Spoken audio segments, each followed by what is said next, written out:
I mentioned earlier today that I'll be speaking with Paul Procter. Paul oversees our work in Newcastle. Welcome, Paul. Good to have you on the programme. Hi, Keith. Now, we're aware that the Wesley Life Force Memorial Service is taking place in Newcastle this week. What other services actually operate out of Newcastle? Yeah, out of Newcastle, we actually have over 27 services that we operate, engaging 52 staff with 120 volunteers involved in actual delivery of those.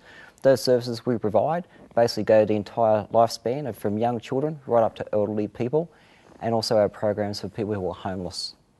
And really, it is very much a region. People talk about themselves being Novocastrians. They're very proud of that. But there's also a lot of need, isn't there? Yes, yeah. Look, there's certainly it's an area that's characterised by a lot of need, a lot of people who are vulnerable, who are actually struggling in the city of Newcastle. And if you were to say, what is the biggest issue that you face, what would you say that is? Yeah, look, it's probably hard to actually boil it down to one sole issue, but what we're actually finding is a increase of the number of people coming to us for help and for assistance who have actually experienced directly some form of family or domestic related violence. Mm-hmm.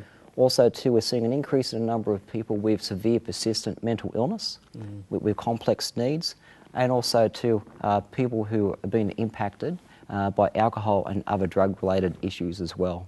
Now, you raised three issues there that all in their own way feed into homelessness, don't they? All those issues do.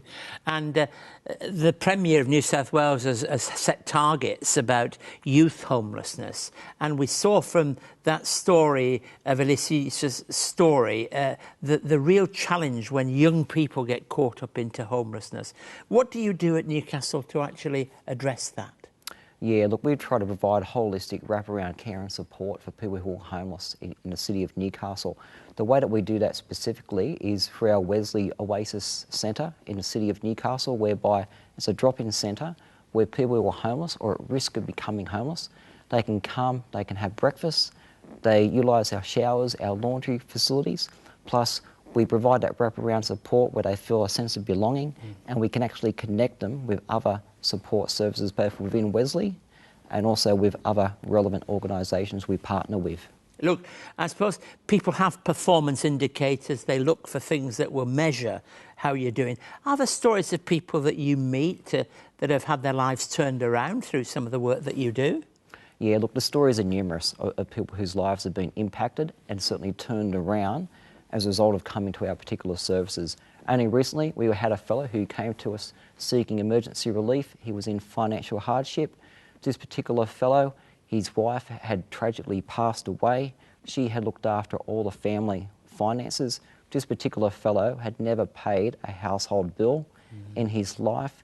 He was in significant debt, and there was also the possibility he may lose the family home. We got beside him, provided financial literacy, assistance with his financial bills, and were able to put a pathway in place to work through his debts. And that's actually provided now him to a path of well-being.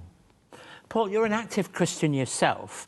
Tell us how what we do aligns or kind of resonates with your faith. Yeah, for me, it's very much Wesley Mission. To me, it's very much an opportunity for me to put my faith into action. Very much aligns with the book of James, which talks about faith and action working together. And for me, it's very much lined up with James chapter 1, verse 27. It talks about religion, that our Father desires as being pure and blameless, is to actually look after the widow, to look after the orphan. That's the heartbeat of Wesley Mission, is to do all the good that you can, because every life matters. Yes, and how long have you worked at Wesley Mission? Yeah, just on 2.5 years. And what were you doing before that? Yeah, prior to coming to Wesley Mission, I actually had a extensive 20-year career in local government. Very different than local government to Wesley Mission, isn't it? Nothing wrong with either, you know, but very different. What is it about Wesley Mission that makes you feel this is worth doing?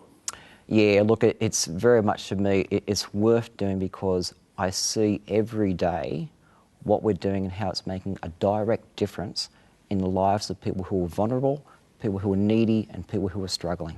I mean, we're not just enabling others to do it, we're actually sleeves up and in it, aren't we? Yes. And do you enjoy that kind of engagement? Oh, look, I just love the whole hands-on involvement that we have as an organisation in helping people. And do you have a story of anybody that you know that's turned around, that's special to you? Yeah, look, certainly there's multiple stories of people who have come to our services and actually had their lives turned around.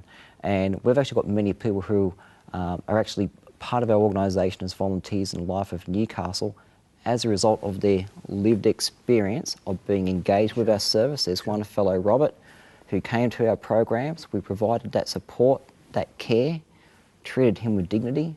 He's turned his life around, he's getting back on his feet, and now he's volunteering with us in Newcastle. Paul, it's a delight to have you on the staff and to know that your faith in Jesus makes a real difference to the way you do your work. So thanks for joining us today and sharing with us. Thank you.